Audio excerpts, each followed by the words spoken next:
Bueno, damos comienzo a un nuevo programa de Disculpe, programa de actualidad dedicado a combatir la desinformación, las mentiras, los engaños, para que puedas conocer la real situación por la que atravesamos. Las puertas están abiertas a todos aquellos que deseen participar del programa. Cualquier persona lo puede hacer, solo tienen que llamar al 02396 54 16 97, tan solo para acordar el día y la hora para asistir. Y bueno, esta noche tenemos la presencia de Alberto Forster, economista. Muy buenas noches, Alberto. Buenas Gracias por noches, venir. Miguel. Muchas gracias por la invitación desde ya. No, muchísimas gracias por estar acá con Por nosotros. favor. Y bueno, lo que nos interesa más que nada es que nos pongas un poco en órbita, porque se habla mucho de economía, escuchamos a muchos economistas hablar en el idioma de ustedes, los Ujú, economistas, que no siempre es el que la gente común maneja y ujú, entiende. ujú. Por eso, bueno, sé que vas a tratar de hablar de una forma más amena, más común, Sí, sí, para que para que podamos podamos entender. entender todos. ¿Podemos hacer algún resumen de la economía argentina desde el 2015 hasta ahora? ¿En qué situación estamos parados? ¿Cómo llegamos ¿Cómo llegamos a esta situación? a esta situación, Y qué no? tan Sí. grave es? ¿Y qué tan grave? Em, sí, bueno, la Argentina ha vivido, usted tiene varios años, nuestros padres han vivido situaciones de inflación.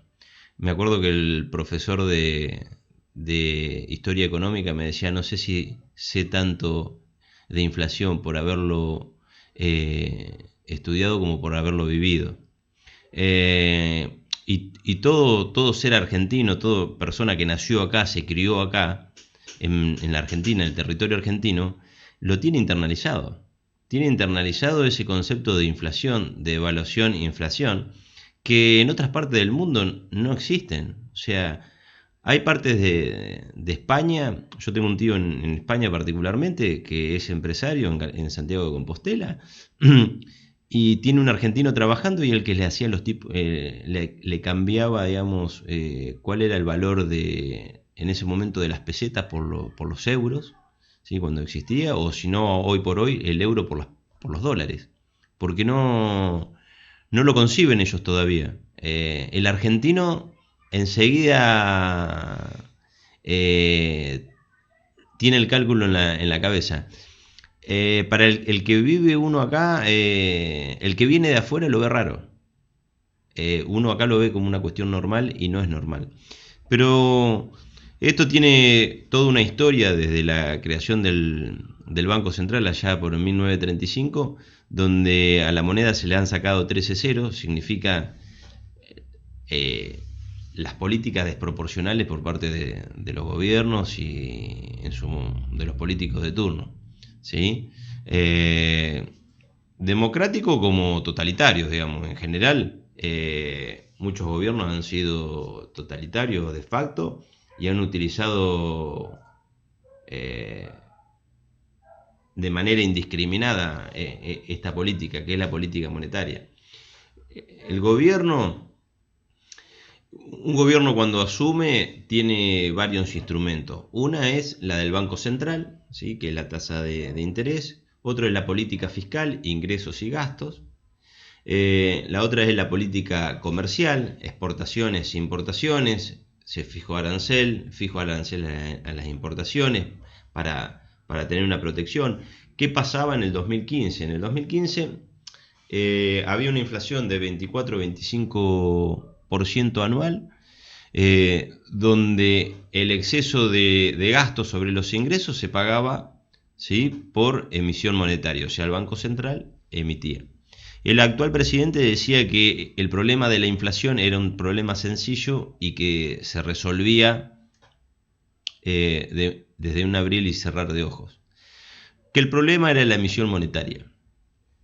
Y de aquí que durante 2016-2017 el gobierno empieza a reducir la emisión monetaria, el Congreso aprueba la salida, desaprobar el cepo, porque había un cepo al no endeudamiento de la Argentina, donde si se querían endeudar, si la Argentina necesitaba endeudarse, tenía que recurrir al Congreso y anular una ley que había de cepo contra el endeudamiento, un torniquete, digamos, contra el endeudamiento.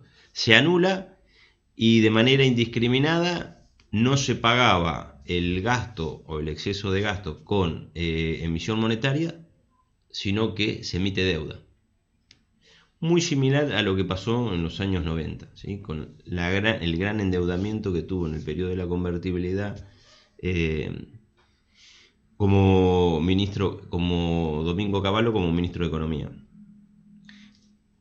Al cabo de 3 años y medio hubo un enorme endeudamiento, ¿sí? Que lo voy a explicar en términos sencillos cuánto representaba en el 2015 y cuánto representa ahora. En el 2015 un ciudadano argentino tenía que tenía que ceder 2 meses, ¿sí?, de ingresos, o sea, lo tenía que ceder al Estado para poder, metafóricamente, ¿no? Sí, sí, sí. Lo tenía que ceder al Estado para poder pagar toda la deuda, ¿sí? Durante 2 meses. Hoy, un argentino tiene que ceder el ingreso de todo el año para poder pagar la deuda, ¿sí? Entonces, hemos tenido un endeudamiento indiscriminado durante estos 3 años. Sí. Se mide en relación, es como usted, por ejemplo, en términos del PBI, que sería el ingreso anual de la Argentina. Si lo representamos en una familia, antes debíamos el 20% del ingreso, ¿sí?, de una familia, supongamos, ¿sí?, sobre 200.000, sobre un ingreso de 1.000, debíamos 200. Hoy debemos el 100% de eso. Todo nuestro ingreso que generamos en el año lo debemos, ¿sí? Es como decir una familia que debe a un banco, decir, bueno, antes debíamos el 20% y ahora debemos el 100% de todo mi ingreso durante todo un año. Pesado en una familia, entras en bancarrota, en una empresa, en un estado, en general los estados no quiebran, ¿sí? Porque, bueno, existen distintas maneras de poder llevarlo a cabo y resolverlo. Entonces, se ha llevado a cabo una política indiscriminada que hoy, hasta el año pasado, ¿qué pasó? Entramos en cesación, el Estado argentino no podía acceder al mercado financiero, ¿sí?, de deuda, no podía emitir más deuda. ¿Por qué? Porque no le prestaban más a la Argentina, porque dejó de ser creíble, porque la deuda era insostenible. Recurrimos al Fondo Monetario Internacional, que es el prestamista de última instancia, que te presta una tasa mucho más baja, al 4%, ¿sí?, que se le llama un stand-by, un préstamo de stand-by, pero bajo cierto condicionamiento. Es como caer a un prestamista, ¿sí? Te va a prestar, pero bajo ciertos condicionamientos que... ¿Cuáles eran esos condicionamientos? Realizar monitoreo de la política fiscal, donde los ingresos no sean mayores que los egresos. El Banco Central no puede emitir dinero, ¿sí? No puede... De hecho, hoy la situación que estamos es que el Banco Central absorbe los pesos del mercado, ¿sí?, para que no se ceda en crédito. Por eso tiene una tasa de interés tan alta. Hoy tenemos una tasa de interés del 75%, que le paga el Banco Central a los bancos. El 75% anual. Anual, exactamente, anual. Que es un volumen, y el volumen que tiene retenido, que se le llama las LELIQ, ¿sí? Porque el Banco Central, ¿qué hace? El Banco Central le dice a los bancos, mira, yo te voy a pagar el 75%, emite deuda, los bancos le dan la plata, se quedan con el bono, los bancos, el Banco Central se queda con la plata y después, a cambio de eso, el Banco Central le paga el 75% tasa nominal anual, que eso lo tenemos que llevar a una tasa mensual y una tasa semanal. Entonces, de esa manera bajo esos condicionamientos, eso es una política monetaria contractiva, donde vos no tenés expansión del dinero, y una política fiscal también contractiva, donde tenés que reducir el gasto a la mínima expresión para que compensen los ingresos. Estamos en una situación de esas hoy. Sin embargo, la inflación no se dio, al contrario. No, se aceleró más todavía. Se aceleró más, estamos con una inflación. Entonces, ¿qué pasa? A mí en el 2015 me decían que el problema era el financiamiento del gasto por medio de la emisión del Banco Central, de la maquinita, la famosa maquinita, y hoy no tenemos emisión monetaria, y sin embargo seguimos con una inflación más que el doble de lo que estábamos en el 2015. Entonces, ¿cuál es el problema? ¿Qué es lo que en esta semana planteaba el candidato Alberto Fernández? Entonces, estamos frente a una situación muy complicada. La inflación en la Argentina, el que la minimiza es porque desconoce la historia económica argentina, y desconoce los esfuerzos que se han hecho y los costos que han conllevado para poder reducir la inflación, porque tuvimos que caer en un plan de convertibilidad como en el 91, ¿sí? Que lo aplicó Domingo Cavallo, que eso conllevó desempleo, pobreza e indigencia. Entonces, hoy estamos en una situación muy complicada, donde si el Fondo Monetario Internacional dice no les presto más, Argentina entra en una crisis similar a la del 2001. Porque en el 2001, ¿qué pasó? El Fondo Monetario asistía, ¿sí? Le daba asistencia respiratoria, digamos. Hoy estamos bajo una asistencia respiratoria, donde quien nos está asistiendo para poder pagar las deudas que tenemos y poder absorber las reservas que se están comprando, los dólares que se están comprando, el FMI. Ahora, ¿qué pasa si el FMI dice no te presto más? Arréglensela ustedes ahora, de ahora en más. Como pasó en el 2001, ¿eh? En el 2001 Argentina entra en una fuerte crisis, se establece como política el corralito, porque el Fondo Monetario dijo hasta acá llegué. Y ahora puede pasar lo mismo, no sabemos hasta cuándo te puede llegar a prestar el Fondo Monetario, porque Argentina no genera dólares genuinos para poder pagar la deuda. Los economistas... A ver si entiendo. Usted cuando decía que era contractivo en cuanto a la parte de políticas, sí, de los gastos. De todo. Y también es contractivo en cuanto a la no generación de recursos genuinos. Exactamente. Habría que expandir, aumentar la producción, empezar a producir algo. Vamos a explicarlo con una empresa, con una pyme. Usted viene y me dice, mira Alberto, te quiero comprar la pyme. Bien, a ver, vemos los balances. A ver, el balance, ingresos menos egresos, ingresos operativos menos egresos operativos. ¿Qué capacidad tiene la empresa? Yo le puedo decir, sí, Miguel, yo genero dinero. La empresa, tengo muy buena rentabilidad. Muy buena rentabilidad. A ver, bueno, vemos los balances. A ver. Y los ingresos operativos no son superiores con los egresos operativos. Están ahí emparentados. Están casi iguales. Entonces usted me va a decir, pero Alberto, vos tenés una empresa que no generás dinero. Bueno, si lo traspolamos a la Argentina, hoy la Argentina no genera dólares genuinos, ¿sí? Para poder pagar deuda.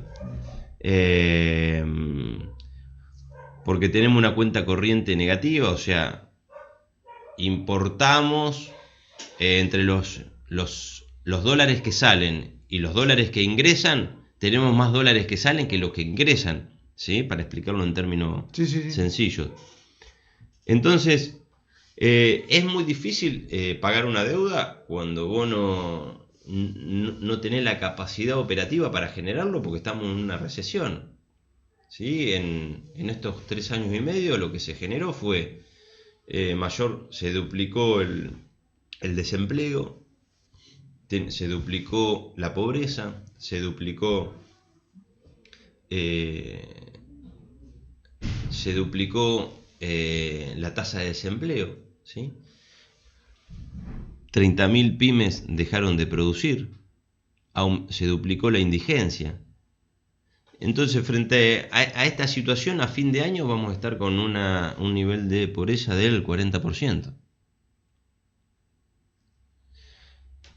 Y en el 2015 teníamos un nivel de pobreza del 27%. Entonces, fuimos para atrás. Involucionamos totalmente, sí. Cuando este gobierno lo que prometía era pobreza cero.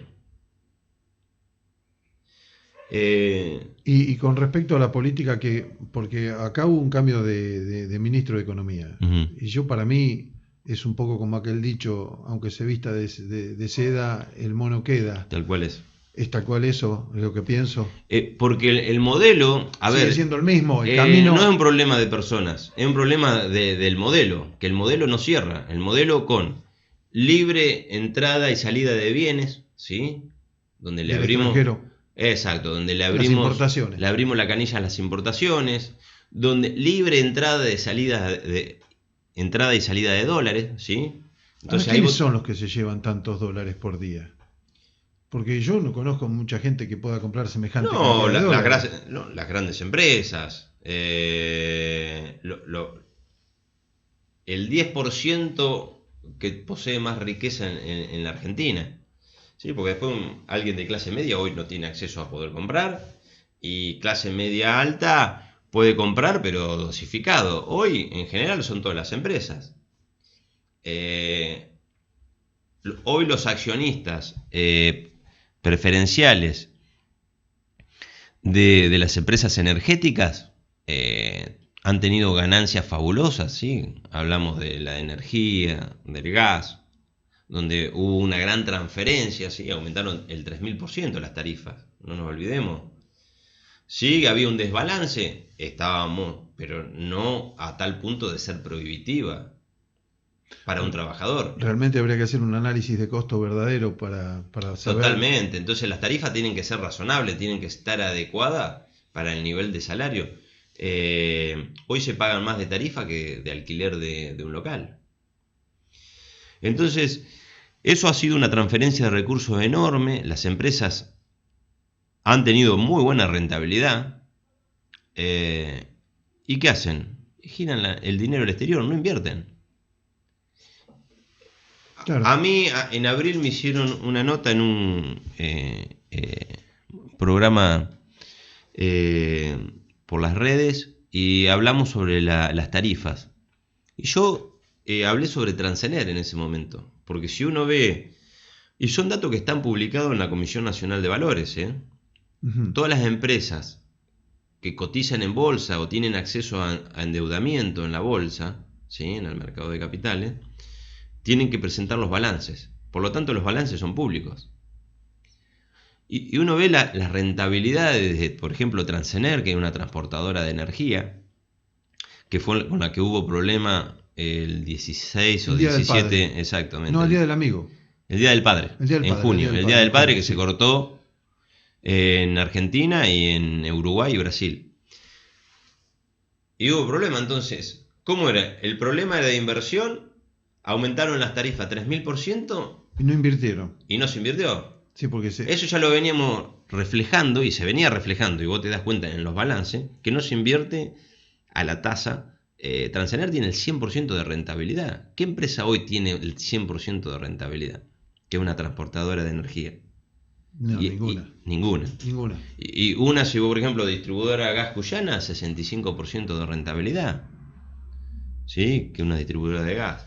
Y bueno, antes venían cada 2 meses los recibos de gas, ahora vienen mensualmente. Yo calculo, desde mi ignorancia, que eso lo hacen para tener el efectivo un mes antes y poder invertirlo en dólares y llevárselos. No sé si estoy equivocado. No, sí, digamos, a ver, esta economía cierra Es muy similar a lo que se le llamaba, usted debe recordar en la política que se llevó a cabo del año 76 al 81, la política de Martínez de Oz, donde se hablaba de la política de la patria financiera, donde las empresas facturaban y se controlaban a sí mismos. Y bueno, estamos en una desidia donde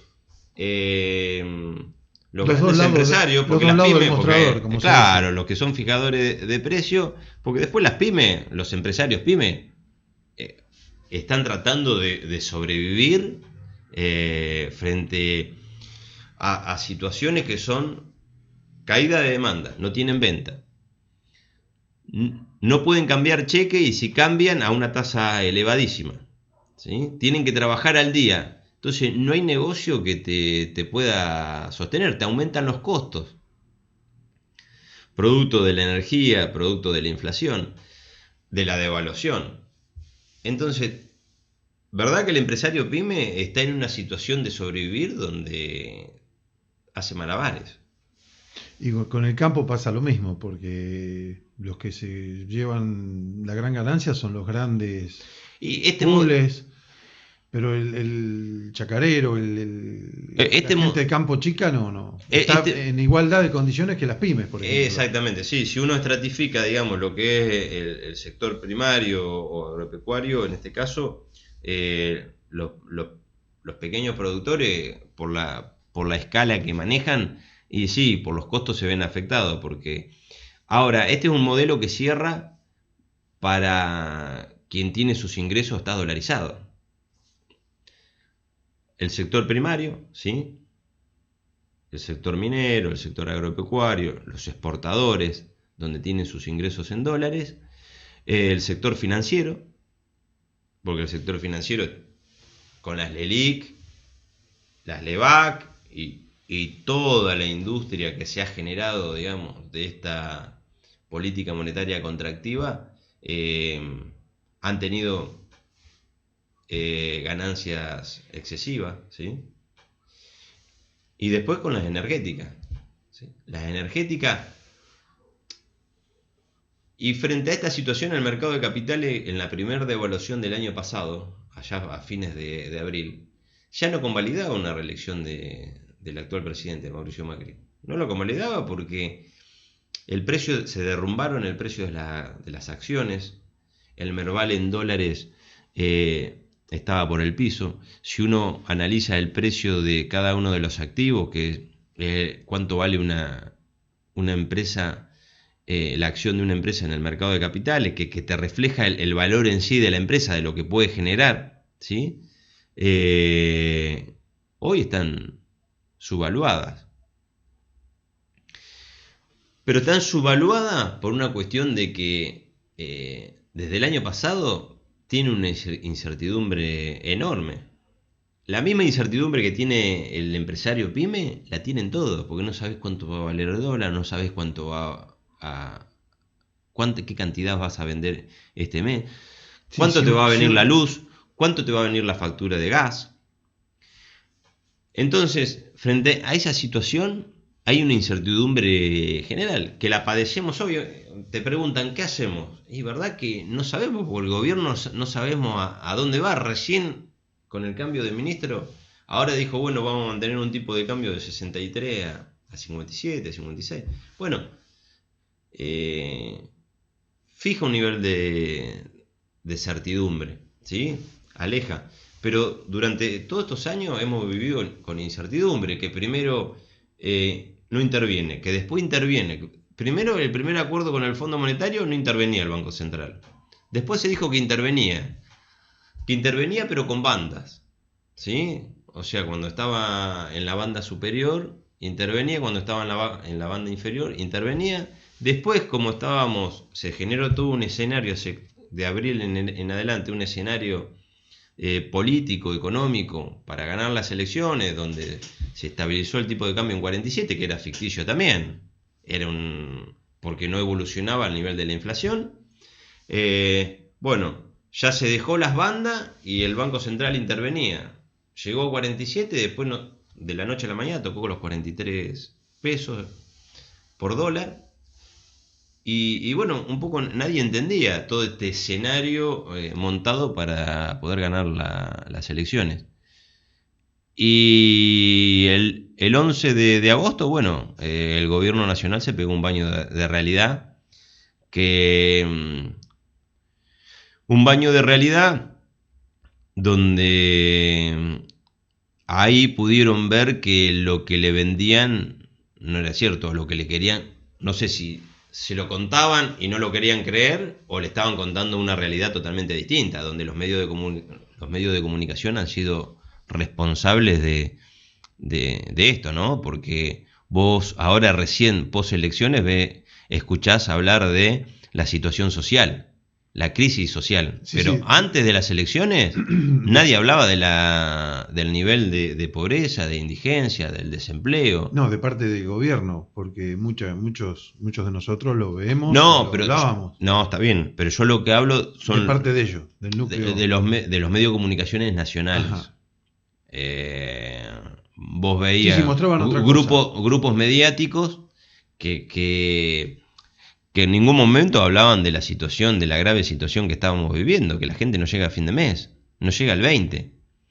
Entonces, ha habido todo una caparazón, un paraguas para poder sostener y hacer reformas estructurales, que es lo que pide el fondo: reforma del mercado laboral, flexibilización laboral para bajar los costos, reforma previsional para aumentar los años de O sea que van a ser pocos los que se jubilen, exactamente, sí. porque nos vamos a ir muriendo en el camino, la verdad. Sí, sí, sí, totalmente. Van a bajar los sueldos, van a trabajar por más horas, o lo que se dice realmente, Sí, sí, la totalmente. verdad, o sea Sí, que sí, no es sí. mentira. Tenemos que salir a competir con salarios muy inferiores en dólares, con las grandes potencias que son China, la India, que tienen salarios en dólares muy bajos, por debajo de $200. Entonces tenés que salir a competir con eso. Y ellos lo que ven que el salario, o por lo menos los dirigentes de este gobierno ven que el salario es un costo. Y por lo visto no es un costo. Porque Sí, es al tiene contrario. un costo Vos social. al trabajador le tenés que pagar, tiene que tener una buena paga. ¿Para qué? Porque el trabajador, para que vaya al Y supermercado, para que consuma. vaya a la ferretería, para que vaya a la casa de materiales para terminar la casa, para expandir la casa, para que la hija o los hijos puedan estudiar. Entonces, eso genera demanda, eso reactiva el mercado. Pero este modelo neoliberal lo que genera es todo un efecto contrario. Y tiene una visión, y ya se han aplicado, estos modelos se han aplicado en otros años y no han tenido efecto. O sea, han tenido efecto negativo, muy negativo, donde han aumentado la pobreza, la indigencia, el desempleo, los niveles de inflación. Del año 76 al 81, que es lo más corto que tenemos, es claro la política de media, que es muy similar a la que estamos viviendo. Después también del año 55 en adelante, con la primera... O sea que en realidad hemos vuelto al pasado. Sí, sí, totalmente. Hemos vuelto Cuando al pasado. se habla Pero no al pasado inmediato, sino al anterior, o los anteriores. Sí, sí, estas son políticas que, a ver, yo conociendo un poco cómo venía la mano, ya en el 2015, cuando gana Mauricio Macri, ya sabíamos digamos, qué tipo de política iba a aplicar. Se sabía, y se lo dijo en campaña: liberalización de las importaciones, del mercado del dólar, del mercado de capitales, sí, todo lo que está ocurriendo. devaluación. Dijeron que no iban a devaluar, que no iban a abrir las importaciones, que la gente iba a mantener su trabajo, que no iba a haber que pobreza cero, que la inflación era sencillo. No pasó nada de eso, al contrario, todo lo que contrario. La gente iba a estar mejor. Estamos peor que en el 2015. Entonces, frente a esa situación, y el próximo presidente periodo, sí hay que decirlo, está en una difícil situación económica porque está frente a tiene un corsé puesto donde no tiene mucha capacidad de movilidad, está sujeto a lo que le dice el FMI, porque si vos no tenés dólares genuinos, ¿cómo vas a hacer para tener libertad? ¿Se puede llegar a negociar algo? Se puede negociar, sí, se puede negociar, pero si el FMI te sigue asistiendo, en algún momento, hasta que vos levantes cabeza y empieces a andar solo para poder pagar la deuda. Porque hoy está pagando la deuda con préstamo del Fondo Monetario. Con más deuda. Con más deuda, exacto. Hoy en día es impagable. Exacto. Como si seguimos este camino, esto se torna impagable. Exacto. Y es un poco como la 1015 y ahora los créditos UBA. La 1015, una persona que era dueña de una casa sacaba un crédito.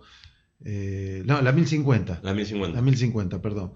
Sacaba un crédito para reformar la cocina y después terminaba perdiendo la casa. Exacto. En poco tiempo. Y bueno, hoy los créditos UBA, quien obtuvo un crédito UBA, que se vendió como el crédito de la historia argentina, y está peor que lamentablemente debe el 100% del capital que obtuvo y está pagando más del doble de la cuota. Y no está achicando capital de deuda. No, al contrario. Entonces, frente a esa situación, por eso la situación es complicada por donde lo mire. Pero se puede salir. Se puede salir, pero vamos a tener que hacer todo un esfuerzo. Cambiar el rumbo. Y bueno, hay que ver quién hace más esfuerzo que otro, ¿sí? Claro.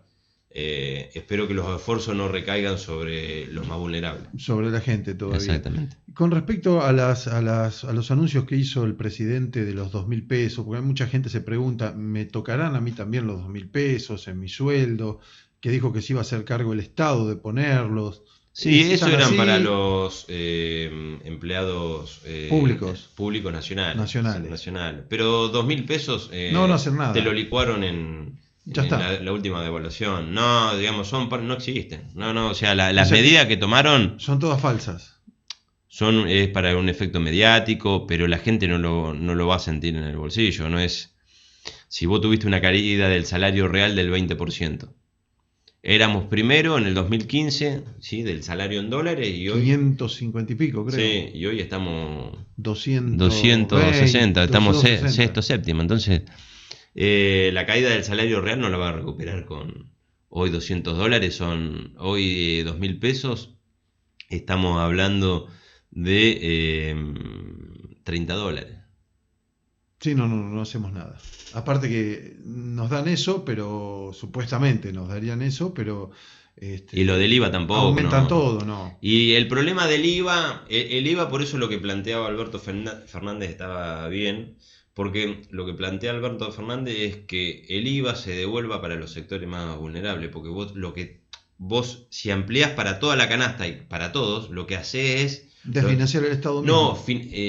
Se generan desde el punto de vista social filtraciones, que vos estás beneficiando a sectores sociales que no lo necesitan. Claro. ¿Se entiende? Se están desperdiciando recursos. Claro, o sea, hay gente con niveles económicos altos que están comprando bienes que están exentos de IVA, cuando en definitiva entonces vos tenés filtraciones, vos lo tenés que hacer focalizado, y eso es lo que planteaba Alberto Fernández, que creo que estaba bien, y es las recomendaciones que te dicen cuando vos estudias en economía, que tienen que ser focalizados. Por eso con la tarjeta que cobra los subsidios, tenés una devolución del IVA, que es lo que se hacía el gobierno anterior, que creo que es lo más coherente. Porque si no, vos acá tenés filtración, estás beneficiando a sectores que en realidad no lo necesitan. Para no irnos mucho más allá, para darle algún cierre, ¿algún consejo, algo que podemos llegar a hacer nosotros, aparte de votar bien en octubre? En octubre. ¿Qué es lo conveniente? ¿Pisar la pelota, quedarse, no desesperarse? Porque es poco lo que podemos llegar a hacer en este momento. No, lo podemos cambiar con el voto. Y bueno, desde el punto de vista de las inversiones, como decía el gaucho, desencillar y esperar que aclare. Tenemos que ver qué va a pasar de aquí a una o 2 semanas vamos a ver cómo se desenvuelve todo. Creo que lo van a tratar de mantener en esa banda, pero bueno, todo depende del Fondo Monetario Internacional. Porque Claro. a medida que va pasando el tiempo, vos tenés que ir cumpliendo con determinadas Metas. metas. Y bueno, eh, dentro de los préstamos que tiene el fondo, la Argentina representa el 60% del total de préstamos. Es una tasa muy alta, un porcentaje muy alto. El fondo mismo está comprometido, pero dependemos Por eso, esta es la verdadera herencia. Cuando en el 2015 se hablaba de la herencia, esta es la verdadera herencia. Porque antes La dependíamos de verdadera nosotros, pesada herencia. pesada herencia, porque antes dependía de nosotros, ¿sí? Ahora no depende de nosotros, la decisión no es nuestra, Es del FMI. es del FMI. Entonces, tenés que negociar con ellos las políticas fiscales, las políticas monetarias, tenés que negociar todo hoy.